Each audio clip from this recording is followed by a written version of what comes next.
Hi everyone, I'm Nancy. And I'm Stephanie. And if you enjoy our show, please like and subscribe. And hit that notification bell. We're also on Instagram. It's still really bad in Portland with the fireworks. We're also on Instagram at TWiN. And you can also find us on X. This is the problem with that thing. I don't know what she's going to press. Obviously, at this point, we know she's going to press something, but I don't know what she's going to press. And I didn't see cows coming. Some days there's dog toys, and some days there's noises, and someday a marching band might come in. You want to know why? Because Stephanie likes one thing, and that is the element of surprise. Okay. We mentioned in our live yesterday that about a couple weeks ago when Meghan and Harry went to that polo place in Lagos, Nigeria, that we thought we saw the nip slip. I said, I'll try to find it from our live. So here is the part where we actually see it in real time. This is May 12th on a Sunday. And I want to play it for you guys and show you that we were not making this up. We saw something that day.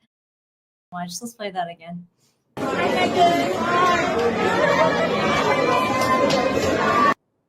Wait, can you see her side boob? Oh my God, you guys. She didn't put tape? That is so inappropriate. She didn't put tape? That would be inappropriate in America. Oh my gosh. Oh, come on, Meghan. Not good. Not in another country. Cover up. Who is she trying? This is. I can't even watch this anymore. I can't even watch it. I'm so offended. Good Lord, that dress has a gap in the front you could drive a Hummer through. Yes. What are you doing with a side Someone boob? said boob patrol. Boob patrol, yes. Oh my gosh. No, you guys, I'm telling you, this is a big deal. No, this is a huge deal. Oh, I just love watching ourselves from past shows. So that was 2 weeks ago. Boob patrol. I like boob patrol. That's my favorite. Boob patrol. So I started like hashtags yesterday. I started boob patrol, nip slip, and put some damn clothes on Meghan. But there it is. I mean, she really did show herself. Yeah. And it was obvious, and I can see now why the First Lady of Nigeria, being as conservative as she is, you know, we're not saying that that's not a pretty dress and you shouldn't wear that. I wore a similar dress like that, you know, it was to my husband's bar ceremony where he got sworn into the Oregon bar. Remember I had that plunging thing? Sort of. But that's Oregon in the summer. There's a little difference between Oregon in the summer and Nigeria, conservative Nigeria. I have a feeling that the First Lady of Nigeria would have said that comment either way. Just from Meghan's overall demeanor, you know, in that place. It wasn't the nip slip, it was the leg showing. If it wasn't the leg showing, it was the shoulder showing. If it wasn't the shoulder showing, it was the back showing. And then she was sitting crisscross applesauce, you know, with the kids, with the school kids. Yeah, it was a lot. It was a lot. A lot for Nigeria. Yeah. I also wanted to show you this one part of her and Misan. Now, Harry tends to do this when he goes places with Meghan, and he's been doing this since England. I remember the first time I really noticed it was when she had just had Archie, and they went to go watch a baseball match, and she's like talking to herself the whole time. She's in that black dress, remember? And she wore flats. It was just such a weird choice.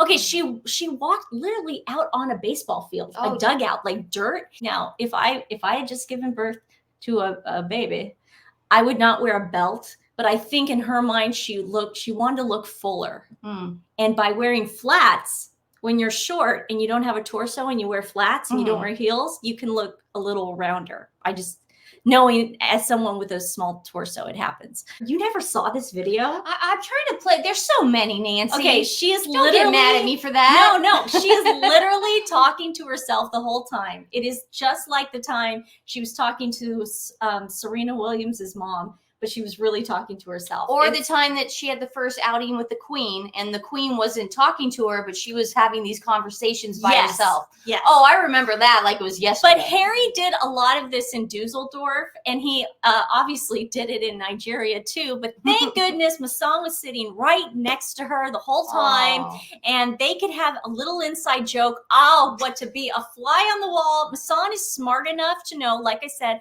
I think he's Kaiser Sose. He's smart enough to know to go like this. He's smart enough to do that. Okay. Okay.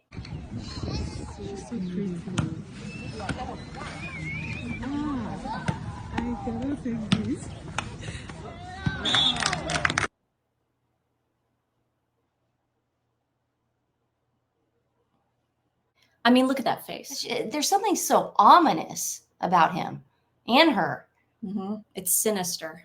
Obviously, the team was going to give them these gifts, these scarves, but I guarantee they're like, we got to give it to them early. Oh, we got to cover her up. She's practically naked. I mean, I'm sure that's why they're wearing it right now, because those were gifts, and you know, you give the gifts after the match. You don't do it before. No. But you know, the whole time. I'm sure Nigerians were just trying to cover her up the whole time. Yeah, throwing things on her, just going, here, we gave you this, not to be offensive. Yeah. So we don't know what he just said to her, but look at her reaction right away. Oh, interesting. Yeah. Those eyes. Now, as you can see, Harry is actually having a discussion with someone. He's interested in what the guy has to say. She said, oh, wow. Wow. So they're gossiping like two little schoolgirls. I know. Their relationship is allegedly creepy, in my opinion. He's probably talking about Kirk Sidley. I know. Yeah. You know, it makes me a little paranoid too, because if they do have that kind of relationship where they're just like talking like that. Oh, Dad's been mentioned. Kirk Sidley is definitely in her brain. Well, that's creepy. Which is creepy, but also satisfying at the same time. She looks over at Harry. She tries to get his attention. He is not having it.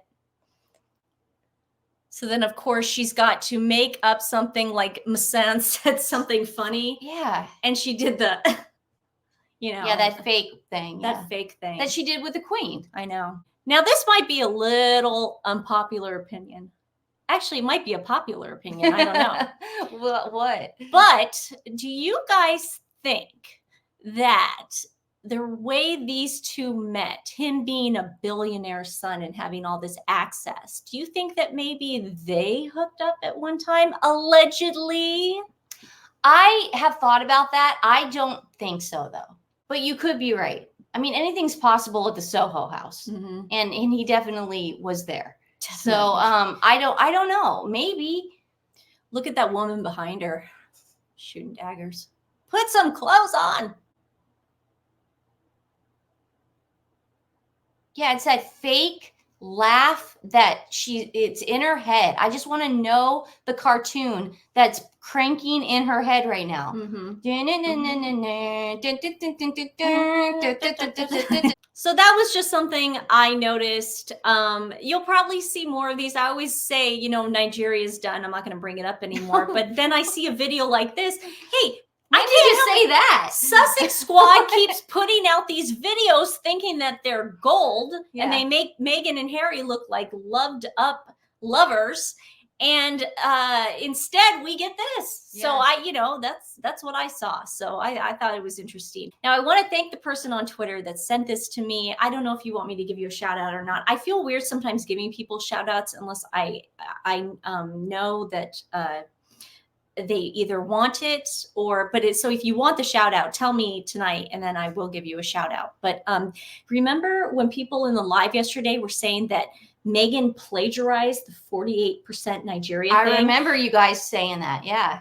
She really did. Wow. I believed him the first time, dude. Oh my God. That's amazing. Georgina Lawton. I believe my mom when she said I was white like her. Journalist and author Georgina Lawton grew up a mixed race child in a white family. A DNA test revealing her West African heritage helped her challenge her mother, who is Irish, to reveal the truth about her biological father. This is what we get to the plagiarism. What followed was a long stretch of silence, then finally a response. Oh, so what did it say? Well, I'm Nigerian. Another pause. 43% actually. And the rest of me comes from Ireland. Her dad's Irish. From we know, since from you, I trailed off. And then it just goes on. And then it says, so do you think my biological father could be Nigerian? I asked flatly. Is this maybe jogging your memory at all? Now, I'm not saying Meghan read this and lifted it. I really do think a lot of it has to do with Misan's access to Nigeria. I think that's a huge coincidence. I also think that Nigeria is a country that will welcome Harry and Meghan. I mean, they need the tour just the same way Uganda and their president welcomed Kim and Kanye. This guy is the same as Nigeria and Ghana. The Ugandan president kills homosexuals. And Kim and Kanye went there. They sat, they broke bread with them. They took pictures. They signed sneakers. It was a whole ordeal. Those are the countries that are going to take people like Harry and Meghan. I'm not saying anything. Listen, it's your religion. It's the way you guys want to live your life. That's fine. I'm just saying that I don't think she would have necessarily plucked out Nigeria if she had been like going, what do I want to be? What do I want to be? Yeah, she would have probably maybe wanted to go for like more of like the South African or like, you know. That's what I was thinking. Namibia would have been great. She did the Oprah interview. I was thinking, man, she's going to come out eventually and give us some sort of like 23andMe ancestral thing. And I never did I think Nigeria was on the plate. But then I thought about it and I was like, those dudes need the tourism and Harry and Meghan need the paycheck. So they go hand in hand. Yeah. It wouldn't shock me in the slightest bit if these weren't going to happen monthly now. Yeah. Where they were just going to go to these countries. Oh, I want them to go to Ghana. Me too. Go to Ghana. Me too. Oh, please go to Ghana. Please. Yeah. This is like the best show ever. Yeah. Our dogs are freaking out over fireworks in the next, 2 months? Yeah. So we've got nothing to do with this. You guys have turned yourself into the court jesters. You are there for our amusement now. We laugh at you. Yeah. And if you want to go to Ghana and act the same way there that you acted in Nigeria, please. Oh, it's fun. Please. Today's animal rescue is Ready for Rescue. They're a nonprofit that shares cats and dogs from the streets and shelters of New York City's. These guys are the heroes. They're the ones we keep talking to you guys about. They're the ones that pull the animals off death row. They snatch them, they put them in foster homes, and then hopefully those fosters can find them forever homes. It's a tough process, but somebody has to do it. This organization is 100% volunteer based. Mm-hmm. Please go take a look at their website. I'll put it in the link in the description below. Share it with friends and family if you can. Give them some love if you can. It does make a difference. Every little bit counts. Join our movement of getting all the animals out of shelters. Guys, we will see you very soon. Bye. Have a good day.